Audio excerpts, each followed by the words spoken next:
of the series, we're going to be following my journey as I learned to convert my 2006 Toyota Hiace Commuter into a fully off-grid camper van.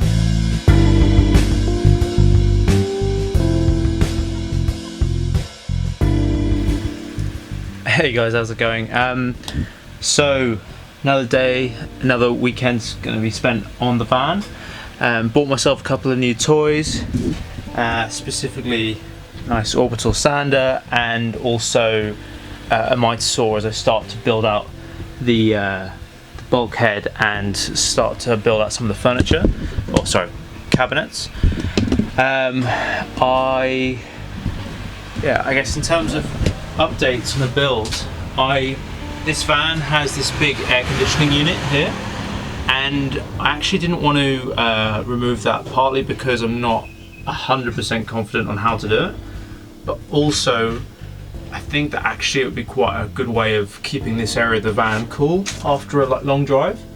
Or if you need to, the air conditioning in this van is brilliant, so what I can do is run that for 5 minutes if we really need to pump a lot of cold air in, and it works really well. So I'm going to build sort of a shelving unit around this to make it look like a shelf. It'll obviously be pretty low, pretty sort of low profile, but it will do the job. We started taping everything off so that you can start sanding and painting, and yeah, it's looking good. So your Orbital Sanders are great when you want to just sand down a bunch of boards, which you obviously need to do before you start painting. There's two ways of doing this. Obviously sand beforehand, which realistically is probably a better idea. But because of where I'm doing the work in my house, actually it makes it a little bit easier to do it in the van sometimes. I would recommend, depending on where you're doing your sanding, get a battery powered one. That's what I did, but you can also get a corded one. The only things to think about here are, I guess, the size of your batteries and everything like that. If you only have one, you're probably going to run out fairly often and have to just keep replenishing them, but it's not the end of the world. It comes with a sort of dust catcher, but if you've got an area of your van that you don't want to get dusty, for example the cab there, I'd recommend you sheeting it, which I will be doing. I brought some extras. So an example, depending on how you're doing it, you want to get different sandpaper comes in different levels of grit, with the low numbers like 40 being very coarse and useful for sort of sanding down edges and really working into the wood, and then you go sort of 80 if you want to maybe get rid of splinters and stuff, and then if you're preparing for paint you want to be sort of the 160 kind of range. So what I've got is some 40 for if I need to do any sort of serious sanding, but that won't be very much. The majority of the stuff I'm going to use is between 80 and 120. So if you're doing stuff in the van, you just want to try and keep things as clean as possible. Saves you a lot of trouble down the line. So you can just get these really cheap sort of plastic dust sheets, and I'm just going to sort of lay it over here, save myself a little trouble down the line.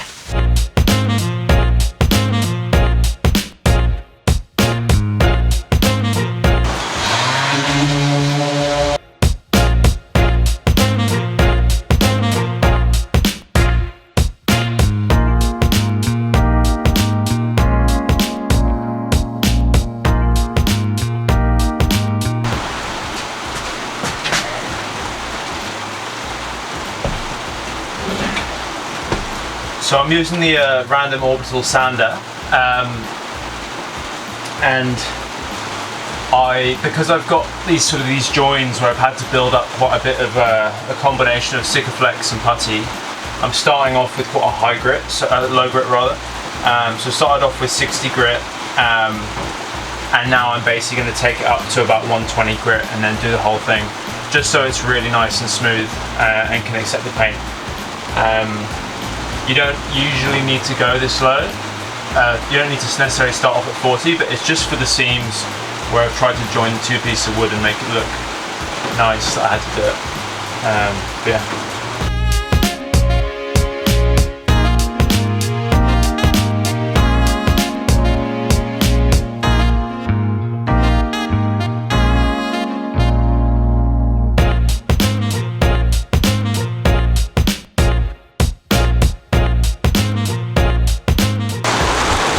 Hey guys, so it's been raining all day and it's really been a bit difficult to work outside, but managed to make some really good progress nonetheless. I've pretty much finished this entire window, which I'm super happy about. It was a bit tricky to match that curve. I'll give you a quick tour actually. So it's now all the wooden panelling is up and I'm really happy with it. I think it looks really nice. Yeah, I think it looks awesome. So just waiting for that last few bits to be sanded down and dry, and then we will paint it. In the meantime, I'm working out how I'm going to do the bulkhead, so I'm going to have some beams that go across here, and yeah, really happy with the progress in spite of the really terrible weather.